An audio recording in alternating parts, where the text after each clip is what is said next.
Welcome, brothers, sisters, and friends, to this big announcement that I have for you, your brothers, sisters, and friends, and your family, and your church brothers and sisters as well. I need for you to share this video with them as well, because this is something that will impact them also.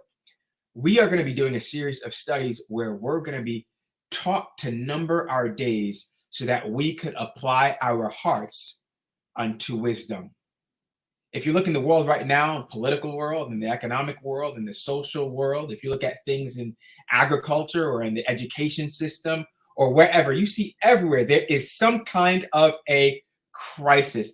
Things are just coming to a high point, and many in the world have no idea what is going on, but some are learned. Some have considered history and use history to get an idea of what will happen in the future so that they could apply their hearts to wisdom. And we, as God's people, have we not been wise enough to do the same? God has given to us his word, and he has given to us even a more sure word of prophecy so that we can be prepared for what's getting ready to come. There is a book. It's called The Fourth Turning. Now, this is a very, very interesting book written by William Strauss and Neil Howe. Now, these are two historians that have studied American history, Greek history, as well as Roman history. They consider the history of humanity, looking at the rise and the fall of nations and kind of getting an idea of why nations rise and why nations fall. And they've experienced the joy of any historian. The joy of historians is to be able to discover the patterns and the rhythms of the past in order to get an idea of what will happen in the future. But the thing that they're dependent on is the response of human nature under certain circumstances. So under good or bad economic times, or under good or bad socio-political times, or under good or bad religious times, they look at the response of human nature over that time, and they see how nations rise and nations fall, economies rise and economies fall, and they see the patterns, and they use that to determine what will happen in the future, or to get an idea of what will happen in the future. And to know what will happen in the future will help them to be wise in the way that they live in the present. We ought to do the same. It's not even that we ought to do the same. God has even showed us that we should do the same. We don't have to depend upon human nature and how human nature has responded in the past, but we have been given a more sure word of prophecy, whereunto we would do well to take heed as unto a light that shines in a dark place. I want to show you a quote from this book. Now, this book was published in 1997, and there was something said in this book that I found to be so interesting that I had to share it with my friends. This is what it says. It says, sometime before the year 2025. This book was written in 1997. It says, sometime before the year 2025, America will pass through a great gate in history, commensurate with the American Revolution, Civil War, and twin emergencies of the Great Depression and World War II. The risk of catastrophe will be very high. The nation could erupt into insurrection or civil violence, crack up geographically, or succumb to authoritarian rule. If you follow the news, you've been hearing a lot of those terms.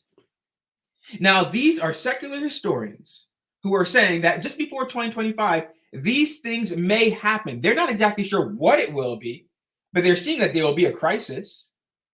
You see, because they've also said in this book, very interesting book, that the period between 2005 to 2025, that 20-year period, it's a crisis period. They call that generation a crisis generation. But the Bible has a name for this generation. And we're going to discover what the name of this generation is. You see, every individual who will be a part of the 144,000 knows what generation this is. They also know what watch this generation is presently in as well. Now, if you don't know the watches, that's all right. Follow along with us. The studies will be on Friday nights. This coming Friday night will be the first one, the first Friday of December 2020. The study will be Friday night at 7 p.m. Eastern Standard Time. I don't want you to miss it. There's so much that we're going to be covering. Why? It's for the purpose of you and I learning to number our days so that we could apply our hearts unto wisdom. Those who have studied with us before, you know that the midnight watch ends in 2024. This is not saying that Christ is coming in 2024. This is saying that we're currently living in a window of opportunity to hasten the second coming of Jesus. Don't you love the idea that Jesus could come in these next 2 years if you and I do the work that we're supposed to do? If not you, then who? If not now, then when is this work going to get done? Saints, I don't want you to miss these studies that we're going to have over this next year. These studies are going to be swallowed up with the one message of Christ, our righteousness. We're going to be studying the patterns of our days as Seventh-day Adventists. We're going to see how God was seeking to pour out the latter rain upon this generation, generation after generation after generation, how God sought to do that. And it's important to review how God was doing that in history and understand the condition of the church in that time so that we can more appreciate the condition that we need to be in today. We're going to look at 1888, spend a lot of time there. We're going to look at the 1950s and 60s, our evangelical earthquake, how the devil sought to stop the work that God was doing in trying to revive the 1888 message, how the devil was trying to break the blueprint that God has given to us to establish our medical missionary sanitariums, our schools, and all these institutions that he has given to us to be able to prepare people to stand true to him in the investigative judgment. There's so much that we're going to cover. This was just an announcement. There's so much that we're going to cover to be able to see how God sought to work with us in the past so that we can appreciate how he's trying to work with us in the present. I don't want you, your family, to miss this. We're going to be doing these studies, sometimes with other brothers as well, to be able to get more insight as to how God is trying to work with this final generation. Now, if you want this message to go to your churches as well, please, you could always invite us whenever you'd like.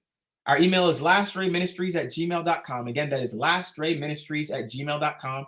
You can always invite us and we will see what we can do to be able to bring this gospel over to you because now is the time. Next Sabbath, we'll actually be at Midnight Cry SDA Ministry in Brooklyn. So if you're in the Brooklyn area, you could always come and study along with us. That's Midnight Cry SDA Ministry. You can go on their YouTube channel, Midnight Cry SDA Ministry. You can go on their YouTube channel to get more detail as to where it is. But it is in Brooklyn, and we'll be studying with them the generation and the watches, giving them a high-level overview of the generations and the watches, as well as the message for this time that God has for this generation. And I'm telling you, all the things that happen in the Midnight Watch, the fact that it ends in 2024, the fact that these people are saying that something happened before 2025, are they right? Are they wrong? Neither here nor there. What we do know that the Bible lets us know that those who are going to be a part of the 144,000, they know the watch and they know the generation that they're living in and the work that they're to do in this time. Again, this was just an announcement. We have so much more that we're going to cover in our study, and we're looking forward to studying with you, your brothers, sisters, and friends, and your family, your church members as well. So I pray that the Lord may bless you. Please, saints, understand that we're living in solemn times, and now is the time to get our hearts together. Our hearts must be consecrated to Jesus. Know the time so that you can more thoroughly appreciate the message and then go forward to do the work that God has appointed for you to do in this final generation of Earth's history. God bless. We look forward to studying with you.